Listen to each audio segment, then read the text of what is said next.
اچھا یہ ویسے ابصار صاحب یہ آپ نے کہا ٹھیک ہے جو آپ کا ذاتی معاملہ ہے وہ آپ نے کہا کہ میرا کوئی تعلق نہیں ہے کہ میں کسی کو سزا ہو یا اس طرح سے، لیکن آپ سمجھتے کیا ہیں؟ کیا نشاندہی ضروری نہیں ہے؟ کیا پوچھ تاچھ ضروری نہیں ہے کہ آپ نے یہ کیوں کیا، کیسے کیا، اس کے مقاصد کیا تھے، اس کے نتائج کیا نکلے؟ پاکستان آج جہاں پہ کھڑا ہے اس میں ایک یہ بہت بڑا مسئلہ تھا، تو اس میں آپ پاشا صاحب جو کہہ رہے ہیں آپ سیکنڈ کرتے ہیں کہ یہ امکان ہو سکتا ہے؟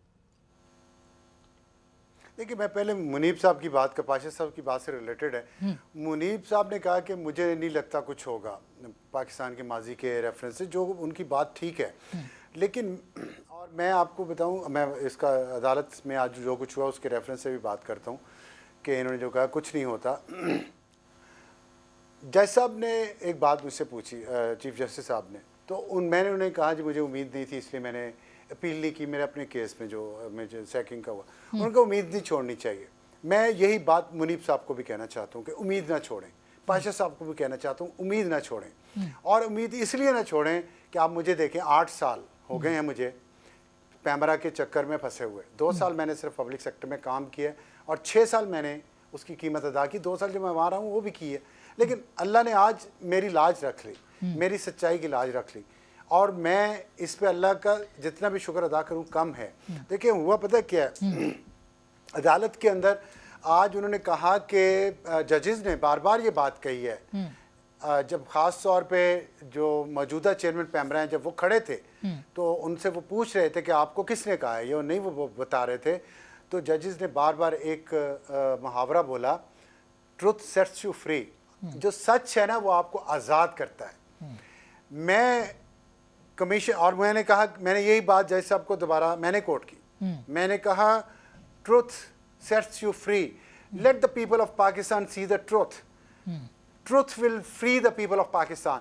کہ یہ جو اس کو لائیو دکھائیں، جو کمیشن بننا ہے نا اس کے ٹی او آرز میں یہ ڈالیں کہ یہ لائیو اس کی کوریج ہو، جس طرح سپریم کورٹ کے فل کورٹ بینچ کی ہوئی پریکٹس اینڈ پروسیجر ایکٹ پہ، اور پوری قوم نے دیکھا سچ، خود اپنی آنکھوں سے بغیر ملاوٹ کے خالص سچ دیکھا، اور خود فیصلہ کیا کون صحیح ہے کون غلط ہے، کون کہاں کھڑا ہے. بالکل. Late the people of Pakistan. لیکن ابصار صاحب یہ کیا سوالوں کے جواب دیتا ہے؟ دیکھیے پہلے کمیشن کی رپورٹ آئی، اس پہ عمل درآمد نہیں ہوا، اب ایک نئے کمیشن کی ڈائریکشن ہے اور چیف جسٹس صاحب کے پاس ظاہر ہے کہ 1 سال ہی ہے.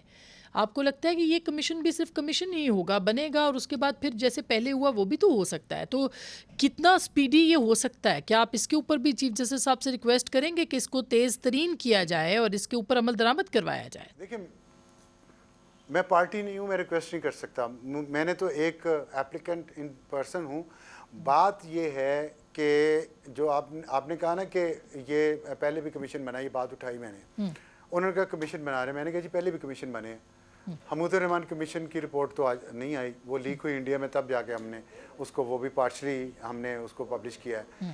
پھر وہ ایبٹ آباد کیس ہے تو کمیشن ہے، اس لیے میں نے یہ ریفرنس دی ہے چیف جسٹس صاحب کو. لیکن انہوں نے کہا کہ ہم عدالت مطلب جو ہے وہ وہی کچھ کرے گی جو آئین اور قانون اجازت دیتا ہے، اور وہ کمیشن کے لیے حکومت کو انہوں نے پوچھا ہے کہ حکومت بنانا چاہتی ہے کہ نہیں. حکومت بنائے گی، یہ عدالت نہیں بنائے گی. عدالت نے جو کام کرنا ہے وہی ہے. اب کچھ کام دیکھیں میڈیا کو بھی کرنا چاہیے، جو میں نے کہا نا کہ ہم سب کو اپنی اپنی ڈیوٹی سر انجام دینی چاہیے. کمیشن بنے، اس کی لائیو کوریج ہو، میڈیا کو اس کی پروسیڈنگ میں بیٹھنے کی، عوام کو اس پروسیڈنگ میں بیٹھنے کی جیسے عدالت میں بیٹھتے ہیں اجازت ہو، تاکہ سب لوگ آ کے دیکھیں اوپن کورٹ کی طرح. لیکن اس میں تو پردہ نشینوں کے نام آئیں گے نا، فیض حمید صاحب کا نام آپ نے لے لیا، اور بھی پردہ نشین ہوں گے نا اس میں. ایٹم بم بنانے کا فارمولہ تو وہاں ڈسکس نہیں ہونا نا. ایک میڈیا میٹرز ہیں، میں نے تو صرف میڈیا پہ بات کی ہے. پاکستان کے ٹی وی چینل کیسے ہینڈل ہوتے ہیں، پاکستان کی میڈیا پالیسی کیسے ہینڈل ہوتی ہے، یہ بات کی ہے. اور اس میں اور اگر ایک پردہ نشین کو سیاست کا شوق تھا یا ہے تو سیاست میں تو پھر یہ تو سیاست تو مے خانہ ہے، یہاں پگڑیاں اچھلتی ہیں. اب یہ ان کی چوائس تھی، انہوں نے سیاست میں آئے ہیں تو اب اس کے کانسیکوینسز بھی، میں نے بھی تو کانسیکوینسز اپنے فیصلوں کے بھگتے ہیں اور بھگت رہا ہوں. تو آئیں، اس میں کوئی ایسی بات، میں نے تو کہا میرا بالکل یہ کیس ہی نہیں ہے کہ جی سزا دی جائے، کٹہرے میں کھڑا کر دیا جائے. نہ، میں کہہ رہا ہوں جو سچ ہے وہ قوم دیکھ لے. نشاندہی ضروری ہے، مگر پبلک سیکٹر میں کام کرتا ہے وہ کیسے کرتا ہے.